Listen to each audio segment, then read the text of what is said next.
Şimdi geçen odada konuşuyoruz da Yunuslarla falan. Ya dedik bu ülfet ne kadar lanet bir şey dedik ya. Şöyle inşaat zamanları geldi aklımıza. Bir de İstanbul için yer bakıyoruz ya böyle. Allah izin verirse inşallah orada da güzel bir yer olacak ama buranın 1/3, yarısı kadar, 1/4 kadar mekanlar akıllara zarar rakamlar böyle yani. Dünyadan gidesin geliyor hemen. Öyle bir para hiç daha önce görmediğin için. Meblağlar inanılmaz meblağlar. Efendim? Telefon numarası gibi rakamlar. Şimdi böyle baktık. Ya dedik işte böyle bir şey insan aklı nispi çalışıyor değil mi? Bir şeye nispet ederek çalışıyor insan aklı. Öyle olunca da şimdi hem eski zamanı nispet ettik hem İstanbul'daki rakamları nispet ettik. Ya dedik gerçekten şu bulunduğumuz yer nur nimet dedik ya. Hele bugün pazar günüydü. Pazar günleri biliyorsunuz aileyle kahvaltı vardı. Çoluk çocuk torun torba gidersin. Gece trafiğinde tam 3,5 dakika sürecek yolu. Gündüz trafiğinde tam 50 dakikada 60 dakikada gidersin falan. Böyle insan dünyadan tiksinince buraya adım atınca böyle Allah Allah diyor ya ne kadar güzel ne kadar kıymetli bir yer diyor. Şimdi Allah nasip ederse o mana İstanbul'a da sıçrayacak bir şekilde ve İstanbul'dan bir döngü başladı. Geçen Sinan'la konuşurken öyle İstanbul'dan gelen kardeşlerden bir iki güzel kardeş geldi aklımıza. Dedim kardeş şimdi İstanbul'a adım atılırken çok zahmetlerle atıldı oraya da. 200 metrekare alanın kirası akıllara zararı meblağlar yani. Dekoru, düzenlemesi, inşaatı, mobilyası derken tonla bir şey gidiyor yani zahmet gidiyor. Daha bura bitmemiş oraya yelteniyorsun. Dedik ki kardeş şu bir iki adam için değmez mi ya? Değmez olur mu dedik ya. Bunun gibi nice şeylere devam eder dedik. Şimdi bu bakış açısı acaba kimin bakış açısı? Yani İslami davaları güden insanların bakış açılarında acaba böyle kalabalıklara ulaşmak, kalabalıkların hislerini, heyecanlarını okşamak mı yatıyor acaba? Yoksa gerçekten bir tane, iki tane dava adamını bulmak o insanlar için bir dünyaya ulaşmışlık hissi veriyor mu acaba? Şimdi üstadın bir iki tane cümlesi var. Atıf diye bir talebesi var. Ve bu Atıf abi zamanında çok ciddi işler başarıyor. Risale-i Nur'da Atıf abi için şöyle bir cümle geçirmiş. Bir atıfı buldum yüzler bulmuş gibi. Demek böyle bir zatın penceresinden bakıldığında kaliteli, sebat edebilen, metanetli, basiretli, iç derinliği yüksek, ferasetli, Rabbi ile ilişkisi ve iştiyakı derin olan bir tane insanı bulmak dünyada binler milyonlara ulaşmaktan daha ön planda oluyor. Abdurrahman isminde bir biraderzadesi var Said Nursi Hazretleri'nin. Kardeşinin evladı değil mi? Biraderzade. Onun içinde şöyle bir cümle kullanıyor. Tabi Abdurrahman inanılmaz bir insan. Üstadın yanında omuz omuza uzun yıllar mücadele etmiş birisi.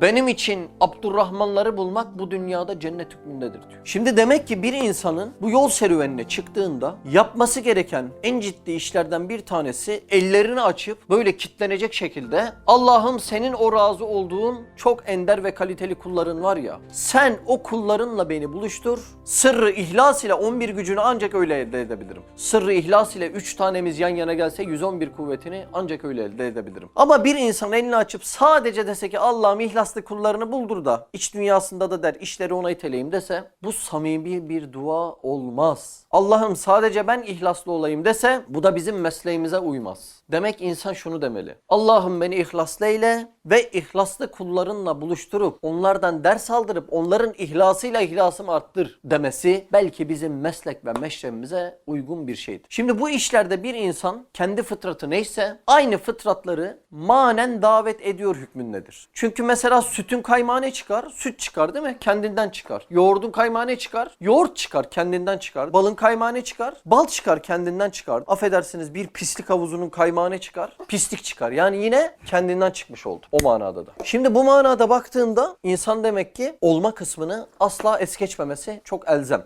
Olduktan sonra da bu dünyada ve ahirette en çok insanın talep edeceği şey Allah'ın razı olduğu, kalbinde böyle kordan alev varmış gibi deli divane yanabilen kullarla Allah'ın onu denk getirmesi ancak bu olabilecek. Olmak olgunlaşma ile ilgilidir, görünmek ise gösterişle ilgilidir. Yani olmak ihlasla ilgilidir, görünmek ise riyakarlıkla ilgilidir. Bir insan olduğunun en büyük emaresini yaptığı bütün harekat tarzında Allah benden razı mı diye bir insan olmadığının ama görünmeye çalıştığının harekat tarzını neyle verir Aliş? Ben insanları memnun edeyim, insanlara tatlı görüneyim, insanlara kendimi sevdireyim ki ileride bu insanlarla ters düşmeyeyim. Bediüzzaman diyor ki ancak hileli adam kendini sevdirmek ister diyor. Temiz olmak ile temiz görünmek arasında fark vardır. Temiz olanlar halının altını süpürür. Temiz görünenler halının altına süpürür. Farkı anlayabildiniz mi? Mutfakta tefekkür et kendine. Buraları toparla diyorum. Halının altında siler misin? Bu temizlik demek değil mi? Ama böyle bunların gözünü boyayayım desen ne yaparsın pislikleri? Halının altına süpürürsün. Olursanız görünürsünüz zaten. Ama görünürseniz olmanın garantisi değildir. Olmayı görünmenin önüne koyan kişilere Allah'ın görmesi yeter demektir. Demek olmanın bir emaresine çıktı. Şu mecliste razı etmem gereken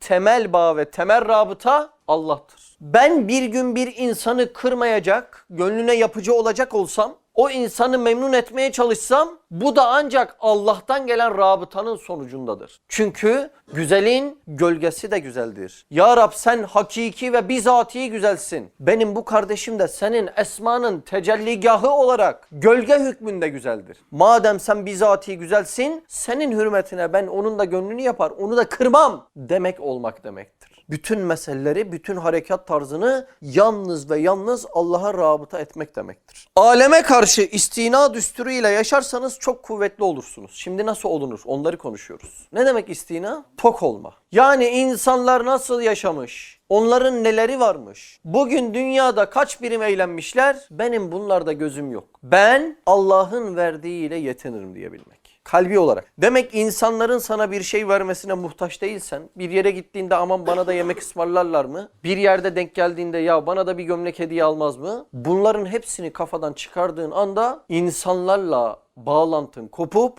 Allah'la rabıtan artıyor demek. Mala, mülke, doymaya, teveccühe panjurlarınızı kapatmalı. Her şeye karşı kapanana Allah 100 yerden kapı açar. Zira derler ki bir kapı kapar ise 1000 kapı eder küşat.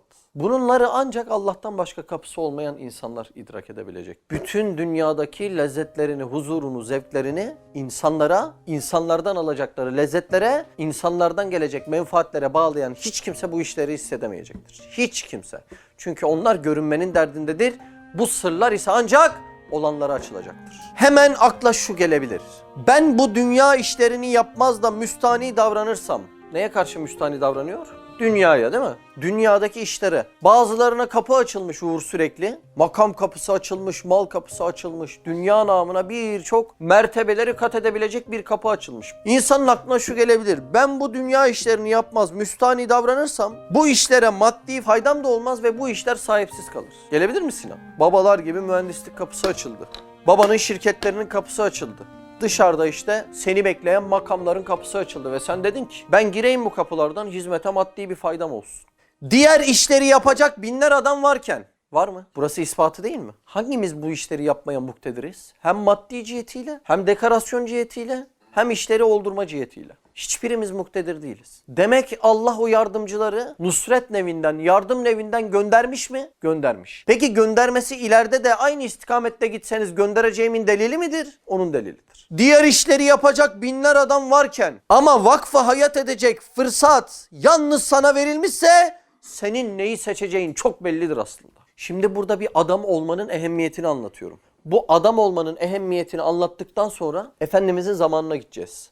Olmak niye önemliymiş? Orayı anlayacağız. Ondan sonra da Risale-i Nur'a gireceğiz ve üstad olmaya neden önem vermiş buna gideceğiz. Bir yolda giderken aman olayım diyen insanlar arasında hata etmeyen yoktur. Kapıdan girdi bir tanesi. Aradan bir hafta 2 hafta geçti. Sizce buranın en çok insanı cezbeden makamı neresidir bir hizmetin? Kürsüdür. Doğru değil mi? Neden? Çepik var değil mi? Alkış var kürsüde. Bir hizmete girip de evet ben kürsü insanı olmalıyım deyip hata etmeyen bir insan yok biliyor musun? Çünkü bu ve bunun gibi yollarda ben burada olmalıyım hedefi her zaman insanları saptırır. Bir yolda giderken aman olayım diyen insanlar arasında hata etmeyen yoktur. Aman olsunlar diyenler arasında da hata eden azdır. Ama bir insan dese ki ya şu kardeşim asıl insanları o irşat etsin. Ben de içeride tuvaleti temizleyeyim. Ya şu kardeşim kapıdan girenlere tebliğ etsin. Ben de köşede çayları demleyeyim. İşte bu ihlas iş yaptırır, bu ihlas. Ve Allah'ın rızası insanların kalabalığında değildir. Fazla muvaffakiyetlerde değildir. Yalnız ve yalnız ihlastadır. Ne tuhaf değil mi? Aman olayım başka, aman olsunlar bambaşka. Birkaç harf farkı ile sonsuz hayatın şekilleniyor. O birkaç harf ne biliyor musun? Birkaç harf. Lafızda hafif, mizanda manada çok ağır. Çok ağır. Çünkü senin bizzat niyetinin tatbikatı oradan çıkıyor. İnsanın olması demek. Bunu konuşuyoruz değil mi? Önce insanın olması ne demek? Bir, bunu konuşacağım. İki, bu insanın olma kısmı Efendimiz zamanında niye önemliymiş? Onu konuşacağım. Ardından Said Nursi Hazretleri bu konuya nasıl bakmış onu konuşacağım. Kaça böldük? 3'e. 1. İnsanın olması. Bu olma ne demek biliyor musun? İman demek ya. Başka bir şey demek değil. İhlas demek ya. İnsanın olması ne demek? 1. Bunu konuşacağız. 2. Efendimiz Aleyhisselatü Vesselam zamanında insanın olması niye önemliymiş? Çok şaşıracağınız bilgiler var. Onu konuşacağız. 3. Üstad Said Nursi Hazretleri penceresinde olmak niye önemliymiş? Onu konuşacağız. İnsanın olması demek hakikati içselleştirmesi demektir. Bak bu var ya bu. Abi ne kadar önemli bir kelime olabilir? Şu kadar. Bu olmadan ihlas yok. Süleyman, ihlas ne demek? Allah emrettiği için. İhlasın diğer anlam karşılığı samimiyet demektir. Peki samimiyet ne demektir? Ya bu adam çok samimi deyince Yavuz ne anlarsın? Çok güzel. Kim dedi? İçinden geliyor demek değil mi? Şimdi ben mesela şuradan size çakı lazım oldu, çakımı verdim. Mehmet abi cebinden ne geldi? Cebimin içinden çakı geldi. Demek içten gelmesi için içte bir şey olması lazım. İçte ne olacak ki içten o gelecek? İman olacak. Demek ihlasla iman birebir bağlantılı. Bir adam dilinde istediği kadar güftügü etsin, istediği kadar boş kelam etsin, içten gelmedikten sonra bu imanın göstergesi değildir. İnsanın olması demek hakikati içselleştirmesi demektir. Demek burada ne problemi var? İçselleştirmeme problemi var. Demek hakikat içselleşse bizim gözümüzün içine hangi örnek girse ben bu örnekte almam gereken dersi alırım. İnsanın olması demek hakikati içselleştirmesi demektir. Her şey içselleşince insan kendisini hiçlik deryasına atar. Her şey olma çabasında boğulanlar bu lütfa asla mazhar olamayacaktır. Ne demek her şey olma çabasında boğulanlar? Dışarıda dikkatini çeken bizim bebeğin oyuncağı gibi. Bir onu eline atıyor bizim ecmelvere oraya atıyor, bir onu eline atıyor oraya atıyor. Niye? Sıkılıyor çünkü. Dünyada her şeyden sıkılan bir insana ve her sıkıldığında her şeyi değiştiren, tişörtünü, gömleğini değiştiren, ayakkabısını, arabasını değiştiren bir insana değişmeyen bir din vermeye çalışıyorsun. Çok zor. Niye? O insan her şey olma çabasında. Yaptığı meslek alanıyla ilgili içinde başkan kelimesi geçen bir tane lokal veya dernek açılsın, tek amacı orası olur. Etrafta yarın bir gün akrabalarının alkışlayabileceği herhangi bir makam verirsin, tek amacı orası olur. Her şey olma çabasında olan insanlar bu manayı ve Allah'a yakın olmanın kalbe nasıl tesir ettiği manasını asla ve asla anlayamayacaklardır. Demek her şey olma çabasında olan bir insan olmamış bir insanın örneğidir aslında. Doğru mu? Zira Allah yolunda hizmet edenlerin her şey olmaya talip oldukları pek görülmemiştir. Bir niyetleri olmuş abd olmak. Yani kul olmak. Kainata bakınca bir çekirdekten var olmuş koca kainat değil mi? Big Bang denen hadise. Sıfır hacim, sonsuz yoğunluk, yoktan yaratılış. Ona bir çekirdek diyelim değil mi? Ağaç da bir çekirdek, bizler de bir çekirdek tohum hükmünde. Trilyon seneler geçmiş, jeolojik dönemler aşmış. Kainat tekamül ederken.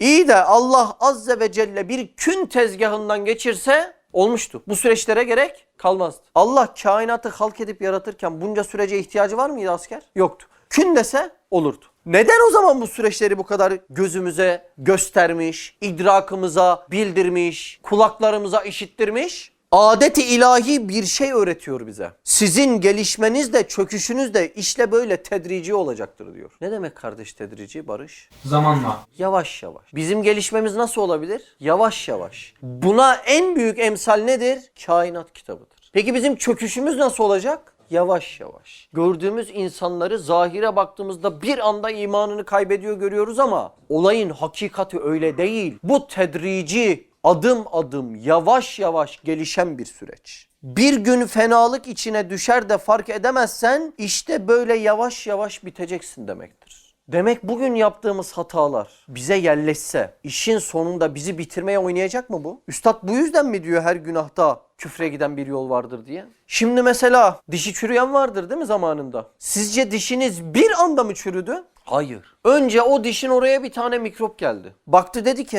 bu diş bakımsız, deforme edilmeye müsait bir diş. Kendisi oraya yerleştikten sonra arkadaki mikroplara ne oldu o mikrop? Referans oldu. Dedi kardeşler siz de gelin ya bak bu diş var ya tam bizlik buraya çöktük mü biz bu dişi alırız dedi. Senin o dişin yavaş yavaş çürüdü ve senin ruhun bile bunu duymadı. Neden? Dişimde çürük var mı diye analiz ettirme ihtiyacı hissetmedi enaniyetin. Bir gün en mutlu gününde Antep'ten gelmiş en güzel baklavayı hard ettiğin anda ağrıdan baklavayı tükürmek zorunda kaldın. Ne zaman hissettin dişinin çürüdüğünü? En mutlu gününde hissettin. Bu dişin çürümesi nasıl oluyor? Tedricen oluyor. İnsanın kalbinin pespaya olması. O nasıl oluyor? Tedrici oluyor. Bir gün hani odaya gelip konuşuyorsun ya abi kalbim çok karışık. Senin kalbinin keşmekeş olması bir günde mi oluyor? Bir günde olmuyor. Tedrici bir şekilde oluyor. Yavaş yavaş bir şekilde oluyor. Bir kez yalana meyletsen dişteki o çürük gibi bir kez. Bir kez o yalana meylediyorsun ya o riyakar gibi. Bu adama mahcup olmayayım diye. Bir kez ya. O mikrop gibi işte referans oluyor. Diyorsun ki ben bu 5 dakikamı bu yalanla kurtarabiliyorum. Hadi arkadaki yalan sen de gel diyorsun. Niye? Çünkü dünya algın gelişmiş ve dünya işin çözülmüş. Allah seni görüyor gibi bir gayen yok ki. Bir kez o yalana meylettin. Ne oldu devamı? Ertesi gün de o yalanı kullanmak zorunda kalacaksın. Bu iş nasıl oluyor? Tedrici oluyor. Esnaf bir arkadaşım vardı bak Uğur. Ticarette sonradan fark ettim dili yalana meyletmiş. Hadiste diyor ya rızkın 9'u ticarette. Şimdi o ticaretin 9'u da yalanda maalesef. Dünyada bir şeyleri rahat ettireyim diye dili yalana alışmış. Bir gün bir yalan söyledi. Ben bunu yalan olduğunu o arkadaşa anlatamadım Uğur. Bu yayla taraflarında bir yere çay içmeye gittik. Kağıt kalem aldım elime ve 4 saat boyunca yazdım. Dedim bak senin bu yaptığın yalan kardeşim diye kağıta yazdım ya böyle matematik denklemi gibi 4 saat boyunca. Çok üzücü bir durum değil mi Yavuz? Yalanın yalan olduğunu anlatamıyorsun yani. Ya evet ya bu yalan ama ben kandım. Böyle bir şey değil bu yalan değil diyor. 4 saat. Gün sonunda abi bildiğinden aramız limon olmasın diye abi haklısın bu yalan dedi ama kalbinde itminan bulmadık o hadise. Aradan 1 yıl geçti belki 1,5 yıl geçti.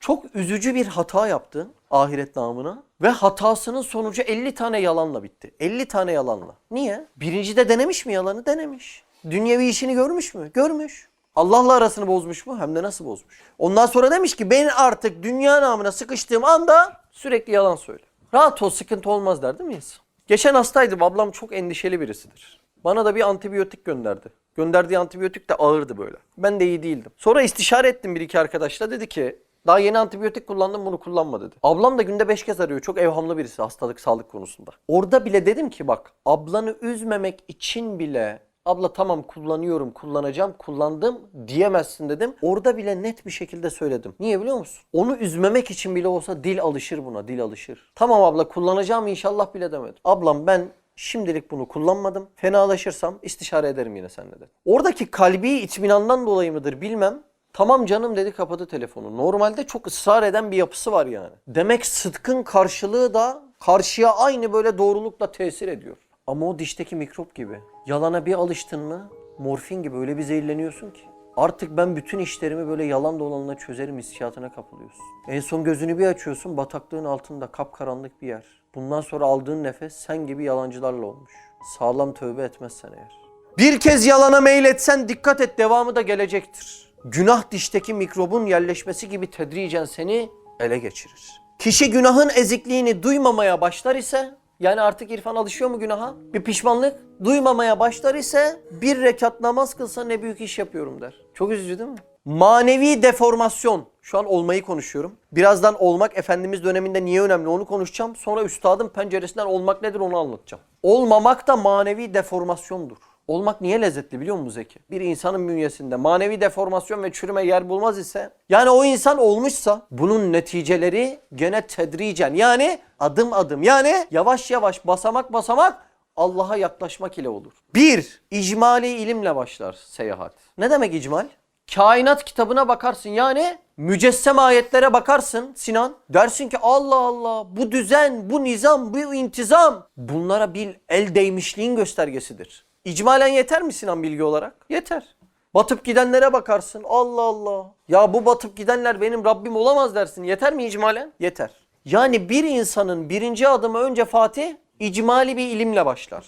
İkinci adımında imanı billah gelir. Yani Rabbinle ilgili 1-2 tane ipin ucunu yakaladıktan sonra iman etmeye kafi midir İrfan? Kafidir. 1. İcmali ilim. 2. İmanı billah. 3. Tafsilatlı ilim. Niye? İman ettin mi? Kalbinde kapılar açıldı mı sürekli? Doymamaya başladın mı? Yetmez dedin ya. Ben ayrıntılı bir şekilde bütün bilgileri zihnime yüklemeliyim dedin Ve ondan sonra da marifetullah açıldı, 4. basamak. Bir insan sürekli Rabbini bilse, sürekli Rabbini bilse, Rabbinin cömertliğini bilse, keremini bilse, ikramını bilse sevmeye başlar. Demek sonraki sırada da muhabbetullah var. Kardeşler, Rabbini bilmeyen sevemez. Yalan söyler sevdim diye. Tanımadığın Allah'ı niye seviyorsun? Nasıl sevebilirsin ki tanımadan? Var mı böyle bir mümkünlük? Demek marifetullah olmadan muhabbetullah mevcut değildir. 1. sırada icmali bir ilimle başlar süreç. 2. sırada Hüseyin imanı billah'a dönüşür. 3'te tafsilatlı bir ilme dönüşür. Öğrenirsin. Sonra onlar kalbine marifet nuru. Marifetullah'ta nur var. Aydınlanma var. Marifet nuru olarak akar. Sonra Rabbini bilirsin. Duyarsın artık. Nasıl duyarsın ya? Kulak zarı nuru iman ile dolduğu zaman kainattaki manevi nidaları da işitir diyor üstad. Kulak zarı diyor ha. Zar. Kedilerin, kelebeklerin zikrini duyar. Allah'a muhabbetin artar ya. Üstad demiyor mu? Kedilerdeki ya Rahim zikrini mırlamalarında duydum. Nasıl duydun ya? Hep bunlarla alakadar. Sürekli başka hiçbir şey yok gündeminde. 5. olarak marifetullah, Rabbim seni çok seviyorum diye muhabbetullah'a dönüşür. 6. olarak zevki ruhani olarak ruhunda hissedersin. Onu tanıyan ve bilen, itaat eden, zindanda dahi olsa bahtiyardır ne demek? Hakikat mi yoksa haşa kolpa bir cümle mi bu? Hakikat. Madem hakikattir, insan zindanda dahi olsa böyle bir zevki lezzeti duyacaktır. Neyle? Bu sıralamada zevki ruhaniye erdikten sonra. O Allah'a muhabbet duymanın karşılığında aldığı ücret ruhunda hiçbir şekilde tarifini edemeyeceğimiz bir lezzet olarak makes bulur. Az önce her şey olmaya çalışan adam vardı ya Uğur. Bunların hepsi kaçırdı. Hiçbir şey olamadı. Hepsini kaçırdı. 7. Aşku, iştiyaku likaullah. Allah'a kavuşma isteği. İshal Nur'da ne geçiyor biliyor musun?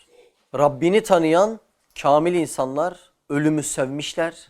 Daha ölüm gelmeden ölmek istemişler diyor. Ne oluyor bu? Aşku, iştiyaku likaullah. Yani sürekli Allah'a kavuşma isteği. Bir insan nasıl Allah'a kavuşmak ister? Şimdi Uğur, anne ve babanın evinde mükemmel bir şefkat gördüğünü düşün. Şefkat diyorum, gerçek sevgi. Sadece böyle şey değil yani beni baktılar ettiler değil. Annen ve baban kadar güzel iki insan hiç görmedin. Hiç. Onlara öyle bir muhabbetin var ki 25 yıldır hep onunla yoğruldun. Sürekli 25 yıl boyunca. Babanın delikanlılığını gördün, annenin şefkatini gördün. Ondan sonra bir gün Mersin'e geldin. Seni bir odaya kapadık ve hep zulüm gördün. Pis insanlar gördün, sana işkence ettiklerini gördün, iftiralar, hakaretler gördün her gün. Ne istersin? Basit düşün. Geri dönmek istersin. İşte aşkı, iştiyaku, likaullah bu oluyor. Dünyada gerçek yerde olmadığını ve gurbette olduğunu anlıyorsun.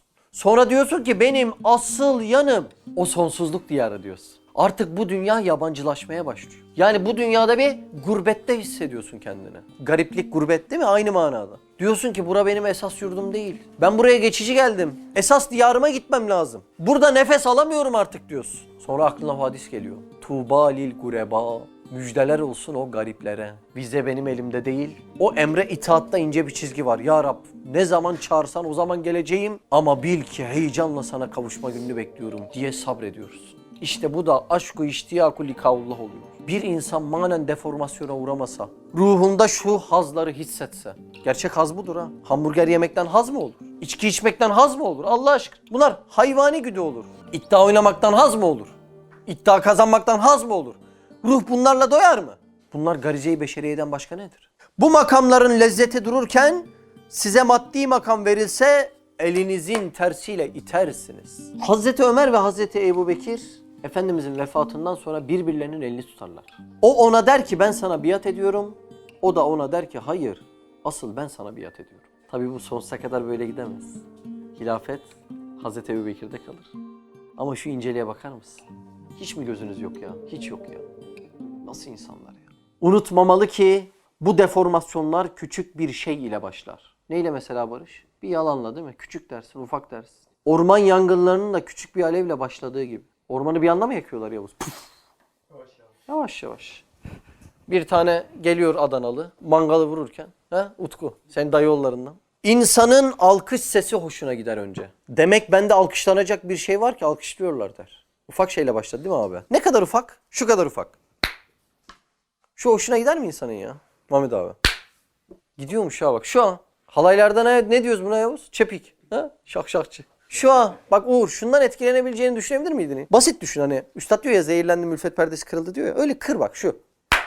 Yesen yenilmez, içsen içilmez. Üstüne çıksan boyunu yükseltmez. Arabaya koysan benzin olmaz ha?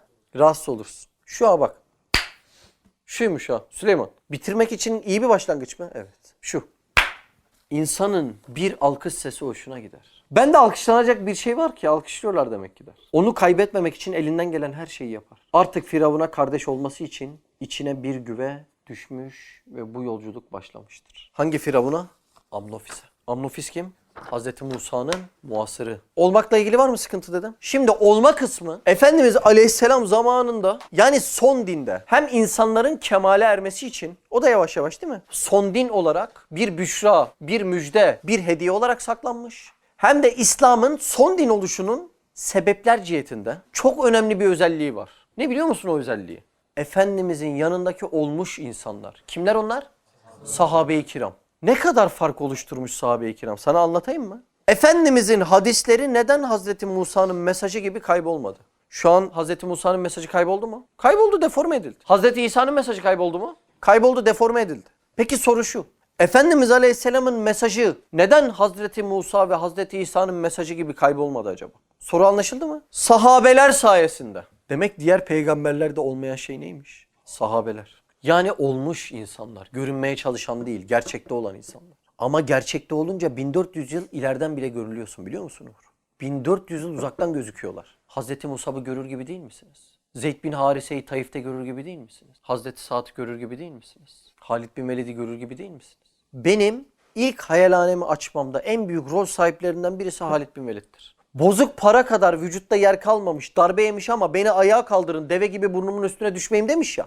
Ben de tam onu duyduğum gün dedi ki ben de yatakta ölmek istemiyorum dedi. Bu maceranın en büyük hissedarlarından biri bu hakikat olabilir yani. Demek 1400 yıl uzaktan nasıl görünmüş ki? Daha hala buralara vesile olmuşlar. Hazreti Musa'dan, Hazreti İsa'dan 100 yıl sonra onlar hakkındaki en muteber bilgiler dahi kaybolurken, değil mi abi çok kısa sürede kaybolmuş mu? Biz Efendimizin yemeğe tuzla başladığını, suyu kaç yudumda içtiğini biliyoruz. Kim sayesinde? Sahabeler sayesinde. Yani olmuşlar sayesinde. Medine'de Efendimizin bir hurma ağacı altında bir mesele açıkladığını düşünün. Şu an neredeyiz? Medine'deyiz. Nerede oturuyoruz? Hurma ağacının altında. Kim belli başlı meseleler açıklıyor? Efendimiz Aleyhisselam. O bilgileri sahabe her tarafa aktarır. Efendimizin bir hurma ağacının altında 10 kişiye bir cümle söylemesi, ikinci kuşakta 1000 tane tabiin eder. Sahabe, sonraki nesil, tabiin, sonra tebe-i tabiin. Sahabeden 10 kişi duydu, bir katman sonra 1000 kişi etti. Sahabenin önemine bak. Veda hutbesinde 120 bin sahabe hadisleri yaymak için dünyanın her yerine gider diye bahsedilir. Özbekistan, Kıbrıs, Afrika hatta Çin'e kadar giderler 20 bin kilometre. Sahabelere yardım eden bir sonraki katmanda 500 bin tabiin olur. Sinan rakamı görüyor musun? Ebu Hureyre 5000 hadis biliyor. Bazı sahabeler 100 hadis biliyor. Kim hangi hadisi biliyorsa onu aktarmayı hayatının en temel vazifesi yapıyor. O dönemin olmuşluğu. Efendimizin vefatından 100-150 sene sonra onun bir hadisine birkaç yüz kanaldan ulaşma imkanı oluyor. Hadisleri yarım yamalak iletenler başlayınca birilerinin çıkıp bu hadislerin aslı kim, nesli kim diye bakması gerekiyor. Kim gibi birileri? Buhari gibi birileri. Demek olmuşluğun sonra devamı var mıymış? Var. Buhari gibiler değil mi? 5. halkadan birisi hadis söylüyor. 1. halka kim? Sahabe, tabiin, tebe-i tabiin, 4. halka, 5. halka. 5. halkadan birisi hadis söylüyor ve 4. halkada şundan duydum diyor. Bak Buhari'nin vazifeye bak. O kimden duymuş? 3. halkada şundan duymuş. O kimden duymuş? 2. halkada şundan duymuş. O da Ebu Hureyre'den duymuş. Buhari bunları ne zaman, kimden, kimle nakil, senedi nedir? Hepsine ayrıntılı bakarak derlemiş. Bu halkadakilerin doğum ölüm zamanından buluşma zamanına kadar araştırılmış. 5 halkayı düşün Sinan. Ne zaman buluştular? Nerede buluştular? Hangi tarihte buluştular? Buluştuklarında şahit var mıydı? Doğum yılları, ölüm yılları. O yıllar içerisinde o bölgedeler miydi? Arada uyum varsa 4'ten 3'e atlanmış. İnceliği görüyor musun İhsan? Uyum yoksa atlanmamış. Sonra o ne zaman buluşmuş araştırıyor. Bunu ispat edemezse o da zayıf hadis diyor. Bak buluşmayı ispat edilmezse bile sahih alınmamış. Zeka durumunu bile araştırıyor. Bir dinlemede ezberleyecek zeka var mı onunla diyor. Efendimizin mesajının kalitesinde sebepler cihetiyle en ciddi rol oynayanlar hep olmuş insanlar olmuş. Buhari tam 600 bin hadis bu şekilde araştırmış ve bunun 4000'ini bir kitapta toplamış. Buhara, Özbekistan'da. Bazen 15-16 hadis duyuyor ve bunun için Mısır'a gidiyor. Bazen filan yere gidiyor, filanca alimi çağırıyor. Bakıyor elinde boş bir yemle bir hayvan çekiyor. Hayvanı boş yemle aldatan beni de aldatır diyor ve hadisi dinlemeden geri dönüyor. İnceliği görüyor musun? Zamanında manevi kuvvet olan Buhari'nin kitabı şimdi ansiklopedi gibi kullanılıyor sadece. Bir de kusur bulmaya çalışan garip insanlar. Ve diyorlar ki en son rüyada hadisleri sahibine sorarmış diyorlar. Efendimiz zamanında bu mesajın dipdiri 1400 yıl uzaktan bile bu kadar temiz bir şekilde görünmesinin en güzel sebeplerinden, sebeplerden bir tanesi de kim? Olmuş insanlarmış. Başta sahabeler, sonra tabiinler, sonra tebe-i tabiinler, evliyalar, mukarrebinler, mücedditler. Allah hepsinden binlerce kez, milyonlarca kez, kainattaki zerrat adedince razı olsun. Demek biz bir amaç için toplanmışsak ve bu amacı birkaç yıl sonra da birilerine duyurmak istiyorsak ne olmak zorundayız kardeşim? Olmak zorundayız. Muhammed abi başla. Bismihi subhanehu. Ama manevi ve makbul ve zararsız ve bütün ehli iman ve hakikatin istedikleri nurani makamlar ve uhrevi rütbelerden, halis kardeşlerimizden hüsnü zanla verilen ve ihlasınıza zarar gelmediği halde, eğer kabul etsen reddedilmeyecek derecede senetler, hüccetler bulunduğu halde, sen değil tevazu ve mahviyetle, belki şiddet ve hiddetle ve o makamı sana veren kardeşlerinin hatırını kırmakla o rütbelerden ve makamlardan kaçıyorsun. Talebeleri üstada hüsnü zanla makam veriyor ve bu makamın sende olduğuna bir sürü delil var diyorlar. İnsana normalde bir makam verildiğinde ya estağfurullah diye tevazuyla reddeder. Sen bir de tevazuyla da reddetmiyor, şiddetle reddediyorsun. Neden ya? Neden? Verilen makam dünyevi bir makam mı? Uhrevi bir makam diyor. Devam. El cevap. Nasıl ki ehli hamiyet bir insan dostların hayatını kurtarmak için kendini feda eder. Eder mi? Hamiyet ne demek? Himmet gösteren, gayret gösteren. Hamiyetin zıttı ne Sinan? Hamaset. Hamaset ne demek? Boş, kahramanca konuşmak. Peki gerçekten ehli hamiyet bir insan kardeşleri için kendini feda eder mi? Her filmin konusu bu değil mi İrfan? Avengers'ı açıyorsun. Tony Stark kendini feda ediyor. Kara Panter'i açıyorsun. O seride bir film. Wakanda'yı kurtarmak için kendini feda ediyor. Thor'u açıyorsun. Nereydi onun memleketi? Allah'ına kurban. Asgard düşmesin diye gözünü feda ediyor. Yani böyle ehli hamiyet bir insanda ne vardır? Başkalarının rahatı, keyfi bozulmasın diye ben kendimi feda ederim düsturu vardır. Yanında şöyle bir tane olmuş dostu binler yalakaya tercih eder misin, etmez misin? Senin kardeşimin kaşına gözüne zarar gelmesin diye yanında olan bir delikanlı babaydı. Dışarıdaki onlarca yalakaya tercih etmez miyiz? Peki o delikanlı oğlu delikanlı kardeşin senin dünyanı düşündüğünden daha fazla ahiretini de düşünse? Demek ehli hamiyet insan ne yapar? Kendini bile feda eder. Devam.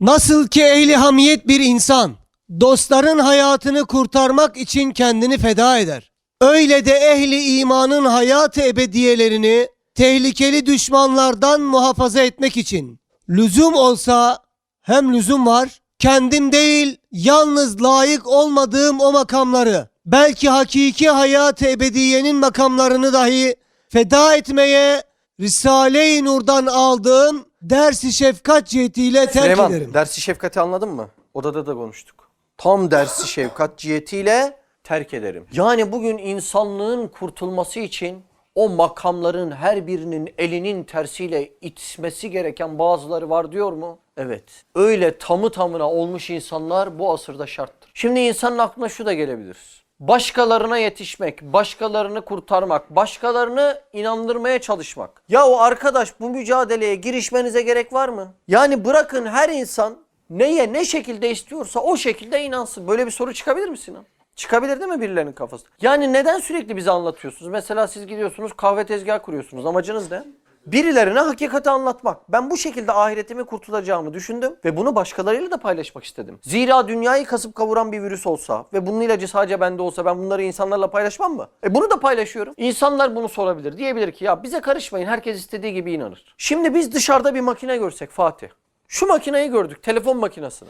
Kardeşim geniş düşün. Herkes bunu istediği gibi kullanabilir mi? Hayır. Mesela ben çim biçme makinesi olarak kullanabilir miyim? Hayır. Sen mutfak robotu yapabilir misin? Yapamazsın. Doğru mu? Biz böyle aramızda nizaya tutuşsak, kardeş bu makinenin amacı şudur, amacı budur. Amacı şudur, amacı budur. İçimizden de sedef gelse dese ki ya abiler kavga etmeyin ya. Bırakın rahatına bırakın ya. Herkes istediği gibi kullansın. Ya kardeşim bu makinenin amacı varsa ben o adamla nizaya tutuşurum. Kardeşim sen bu benim telefonumu ben konuşmak için verilmiş. Sen nasıl bunu çay atlığı yaparsın, nihale edersin ya? Birisi araya girse ya kardeş ne karışıyorsunuz? Bırak herkes istediği gibi kullansın. Kullanamaz arkadaşım. Şu basit makinayı dahi kullanmanın şartı vardır. Nedir şartı? Çeviririm, markasına bakarım. Ne yazıyor markada? Apple yazıyor. Ardından derim ki bunun mühendisleri kim? Apple'ın mühendisleri. Peki nasıl kullanacağını belirtiyorlar mı? Belirtiyorlar. Peki ben onlara uymak zorunda mıyım? Zorundayım. Hatta uymadığında garantiden bile çıkıyor. Neden uymak zorundayım biliyor musun? Madem yapan bilir, elbette bilen konuşur. İşte bu kaideden dolayı ben o Apple'ın mühendislerini dinlemek zorundayım. Bu makine bozulur yoksa. Ve mühendisler bunlar razı gelmiyor. Garantiye bile almıyor. Belki sen onların yaptığı bu cihazı çok abes bir şekilde kullansan sana dava bile açabilirler. Değil mi? Mesela sen şimdi hastanelerdeki makineleri tedavi ediyorsun, doğru mu? Peki o mühendisler sana diyor mu? Böyle bakım yapacağım, böyle yapacağım diye. Uyuyor musun dediklerine? Kafana göre yapabilir misin? Mesela özel yağ yerine ananın ayçiçek yağını kullanabilir misin? Neden onlara uymak zorundasın?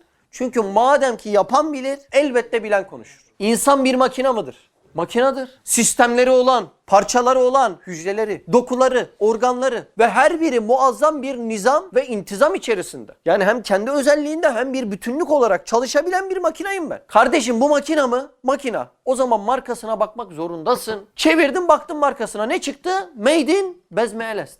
Bir baktım Allah Allah mühendisi kim? Sani Zülcelal. O kim ya? Allah Azze ve Celle. Allah Allah. Madem bu makinayı o yaptı sen kafana göre ben kafama göre kullanamam. Kullanabilir misin? Kullanamazsın arkadaş ya. Nasıl yapılmışsa sen o talimatlara uymak zorundasın. İşte insanlar mühendisi tanımıyor. Biz de hatırlatıcılık cihetiyle kardeşim bu makinenin mühendisi böyle yap diyor ya. Ondan sonra geliyorsun burada kız beni terk etti perişan oldum. Niye böyle oluyor? Makinayı bozdun makinayı.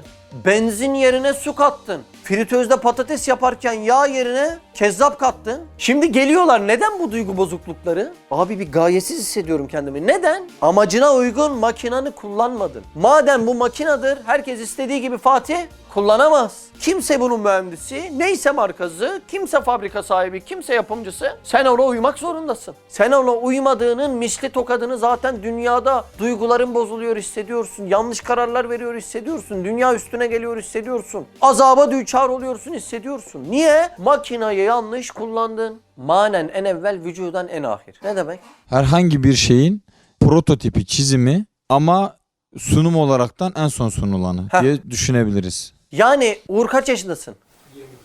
23 yıl önce çizildi diyorsun öyle mi? Manen en evvel. Bir şeyin önce neyi olur? Çizimi olur, projesi olur. 3 yıl önce ne üstündeydi bu bina? Çizim üstündeydi. Manen en evvel. Önce çizimi olur, vücudan en ahir. Vücudu ondan sonra olur. Demek ben şu an vücudan en sonsam manen de en evvelim. Yani proje olarak spermden de daha önce Bezmeelest'te çizilmiş. Madem ben ta oralarda proje olarak çizilmişsem ta ben çizildiğimde bu makinenin nasıl kullanması gerektiği de yanında verilmiş aslında. Bakmadığın her an ne yapıyorsun o makineye? Zarar veriyor, bozuyorsun. Ve mesul sensin. Üstad o yüzden diyor. İnsanların makinaları bozukken birilerinin düzeltmek adına kendini feda etmesi ve bu fedakarlık içerisinde birinci olarak bu makamların her birini elinin tersiyle itmesi gerekli diyor. Çünkü Üstad Hazretleri insanın 3 şeye ciddi zaafı olduğunu iyi biliyor. Masa, kasa, nisa. İnsan bu 3 şeyde çok aldanır. Aldanan biri karşıdakine de o hissiyatı veremez. Bunu biliyor. Devam. Evet, her vakit hususan bu zamanda ve bilhassa dalaletten gelen gaflet-i umumiyede, siyaset ve felsefenin galebesinde, enaniyet ve hotfuruşluğun heyecanlı asrında büyük makamlar her şeyi kendine tabi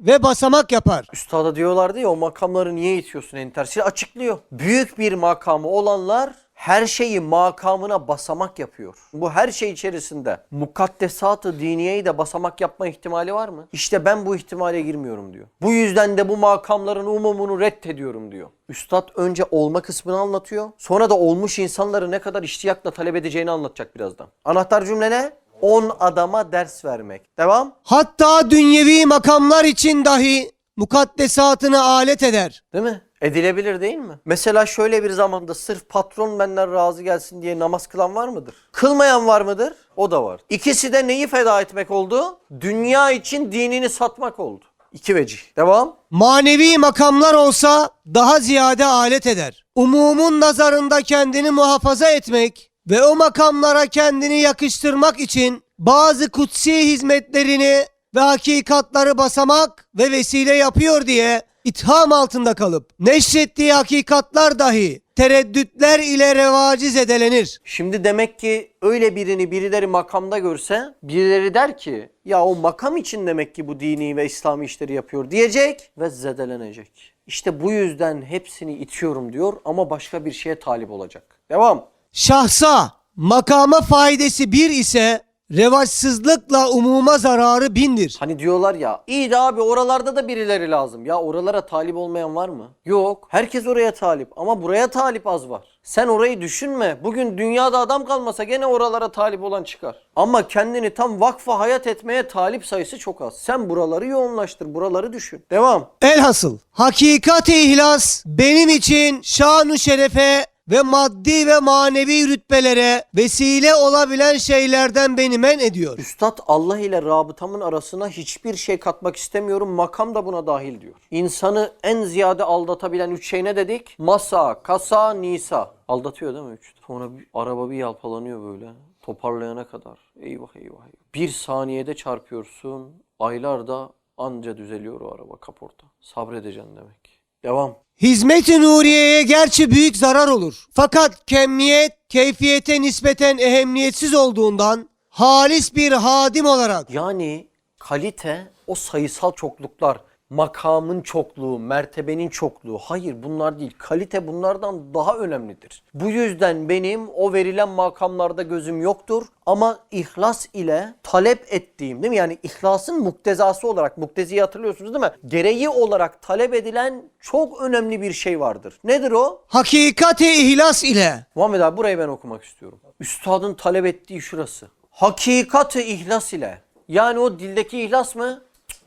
Tam kalpteki gerçek şekillenmiş samimiyet ile, içten gelme ile, olma ile, her şeyin fevkinde hakaik-ı imaniyeyi 10 adama ders vermek. 10 talebeye tam iman dersi veriyor. Gecenin bu saatinde ne yapıyoruz? İman dersi yapıyoruz. Kimler yapıyor? Ben bu işte bir vazife oynamak istiyorum diyenler yapıyor değil mi? Yoksa bu saatte gelir mi insan bu ders dinlemeye? Kaçta gelir? Gündüz gelir. Akşam 7'de gelir. Çorbasını içer gelir. Yarım saat dinler geri gider. Onlardan milyon var. Buradan 10 tane zor diyor işte zor diyor. Her şeyin fevkinde hakaik-ı imaniyeyi 10 adama ders vermek büyük bir kutbiyetle. Hani makam vermişlerdi ya o verilen makamla büyük bir kutbiyetle. Binler adamı irşad etmekten daha ehemmiyetli görüyorum. Ben yıllardır konferansa çıkmadım. Hayatımda ilk kez konferansa 1-2 ay önce çıktım. Dediler ki niye çıkmadın? Şimdi kafam sürekli buralarda. Ya Allah'ım senin davanı omuzlarında taşıyabilecek ihlas ile şu kapıdan bir adam girer mi? O kapıdan bir adamı bulabilmen için her adama o gözle bakman lazım. Her kapıdan girene Hızır, her geceyi Kadir bilirsen Hızır'ı da yakalarsın Kadir'i de. Her kapıdan girene o gözle baka baka 2 adam girdi. Dışarıda milyonlara, binlere, 100 binlere konferans hiç oldu. Hala da gözümde öyle yani. İlk defa 2-3 ay önce yurt dışında denk geldi de bir konferans yaptık. İnsanlara hislendi ve hisleri bir miktar geri söndü. Ama şu hakaik-i imaniyeyi 10 adama ders verme dediği olay var ya. İşte bunun yerini hiçbir konferans tutamaz. Niye? Çünkü o 10 adam buradan mı bahsediyor Sinan? Çünkü o 10 adam tam o hakikati. Hangi hakikati? Az önce sıraladık değil mi o hakikati? 7 basamak yaptık değil mi? Her şeyin fevkinde, ötesinde ve üstünde gördüklerinden sebat edip. Hiç acı gün geçirmeyeceğim mi Sinan? Sebat edeceksin kardeş. Sebat edeceksin. O 10 adam sebat ediyor. O çekirdekler hükmünde olan kalpleri birer ağaç olabilirler. Allah'ın esması çekirdek, ağaç da onun tekamül etmez. Fakat o binler adam dünyadan ve felsefeden gelen şüpheler ve vesveseler ile sadece dinledikleri bir konferansla bütün vesvese ve şüphelerden izale olamazlar. O binler adam dünyadan gelen felsefe ve şüpheler ile, vesveseler ile o kutbun derslerini hususi makamından ve hususi hissiyatından geliyor nazarıyla bakıp mağlup olarak dağılabilirler ve dağıldıkları çok da vakidir. Bu mana için hizmetkarlığı makamata tercih ediyorum diyor. Hizmetkarlıktan daha büyük bir makam yok demektir. Şimdi bir ara düşündüm, dedim ki ümmetsiz peygamber var. Bak bizim vesile ile hidayete eren çoklar var mı Fatih? Çoklar var. Ümmeti olmayan bir peygamber var. Bizim tamamımız toplansak, milyarla çarpılsak o peygamberi tırnağı eder miyiz Uğur? Etmeyiz. Bak o kadar adama vesile olmuşsun ama ümmeti olmayan bir peygamberin tırnağı bile etmiyorsun. Niye biliyor musun? Çünkü Allah için önemli ve birinci kademedeki mesele oldurmak değil, olmak. Sen o makamda olduktan sonra ümmetin olmasa bile o peygamberliği veriyor sana. Bu hizmetkarlıkla elde ediliyor işte. Subhaneke la ilme lena illa ma allamtena inneke entel alimul hakim. Ve ahiru davahum elhamdülillahi rabbil alemin. El Fatiha ma